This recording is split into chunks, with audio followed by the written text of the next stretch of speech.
वालेकुम वरहमतुल्लाहि वबरकातुहू। एम बाबू Tanoli Islamic studio से एम बाबू अपने चाहने, देखने, सुनने वालों के लिए एक मर्तबा फिर ढेर सारी दुआएं लेकर हाजिर है। आइए सबसे पहले मिलकर आक़ाए दो जहां सरवरे कायनात फख्रे कायनात मोहम्मद मुस्तफ़ा अहमद मुज्तबा सल्लल्लाहु अलैहि वसल्लम की ज़ात बाबरकात पर दुरूद शरीफ पढ़ते हैं।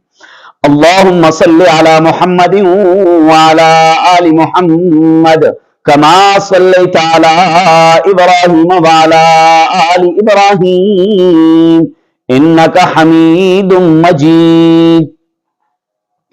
एम बाबू तनौली इस्लामिक स्टूडियो से आपके लिए रोजाना नमाज के मसाइल या वज़ाइफ या क़िरात के मसाइल, जदीद मसाइल आपके लिए लेकर बंदा हाजिर होता है। आज का मसला इंतहाई अहम है और आपकी और हमारी जिंदगी में रोजाना की बुनियाद पर पेश आता है। रोजाना यह मसला हमें दरपेश आता है।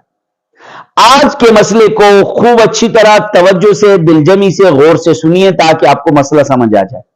मसला यह है कि नमाज में क़िरात कितनी आवाज से करनी है।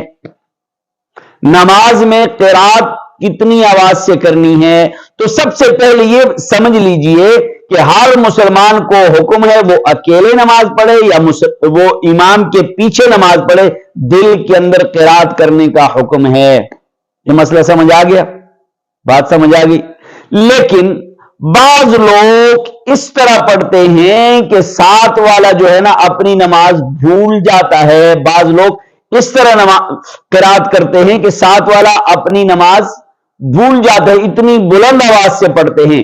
तो लिखा है फुक़हा कराम ने कि अगर आप दिन की नमाजों में इतने जोर से पढ़ते हैं कि साथ वाला नमाज भूल जाता है, साथ वाला आपकी आवाज को सुन रहा होता है, तो यह नमाज मकरूह है। यह नमाज मकरूह है। और बाद लोग किस तरह पढ़ते हैं कि बिल्कुल जबान को हरकत तक नहीं देते, बस खामोश खड़े हैं, दिल ही दिल में तसव्वुर से पढ़ते हैं। जब तक जबान को हरकत नहीं देंगे नमाज नहीं होगी। अब सवाल पैदा होता है कि कैसे पढ़ें। अब सवाल पैदा होता है कि कैसे पढ़ें। मैं आपको बताता हूं। आपने नमाज के अंदर जब क़िरात करनी है तो हर हरूफ जबान से ठीक तरह अदा करना है।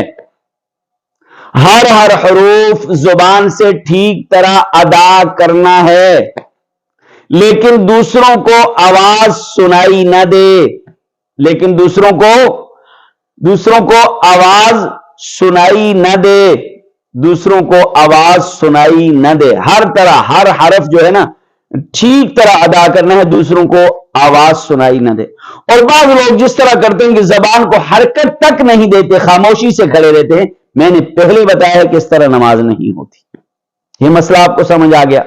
आगे दूसरा मसला यह है और इंतहाई जरूरी मसला है कि एक आदमी अकेले नमाज पढ़ रहा है। एक आदमी अकेले नमाज पढ़ रहा है, क्या वो अकेले नमाज पढ़ते हुए ऊंची आवाज से क़िरात कर सकता है? ऊंची आवाज से क़िरात कर सकता है? तो मसला याद कर लीजिए। वो रात की नमाजों में यानी फजर में, मगरिब में, इशा में ऊंची आवाज से क़िरात कर सकता है। यह मसला आपको समझ आ गया। इससे पहले मसला भी आप दोबारा अच्छी तरह समझ लीजिए कि नमाज के अंदर क़िरात की आवाज कितनी होनी चाहिए। ना तो बिल्कुल जबान को बिल्कुल जामिद करके रखना चाहिए कि जबान हरकत ही ना करे। अगर ऐसा है तो नमाज होती ही नहीं। या इतनी ऊंची आवाज से पढ़ता है दिन की नमाजों में कि साथ वाले सुनते हैं, नमाज मकरूह हो जाती है। इस तरह पढ़ें कि हर हरफ ठीक तरह जबान से अदा हो, लेकिन साथ वाला न सुने। ये आज का मसला था। आप तक एम बाबू तनौली ने यह मसला पहुंचा दिया है। आपका हक बनता है खुद भी समझें, दूसरों को समझाएं भी और पहुंचाएं भी। और हां, यूट्यूब चैनल मेरा एम बाबू तनौली इस्लामिक स्टूडियो को आप लोग सब्सक्राइब नहीं करते, बेल वाले बटन को नहीं दबाते, आप वाचिंग नहीं करते मेरे इन वीडियो को। वाचिंग कीजिए ताकि आपको मसाइल की समझ आ जाए। देखिए आपको मसाइल की समझ आ जाए और शेयर जरूर कीजिए।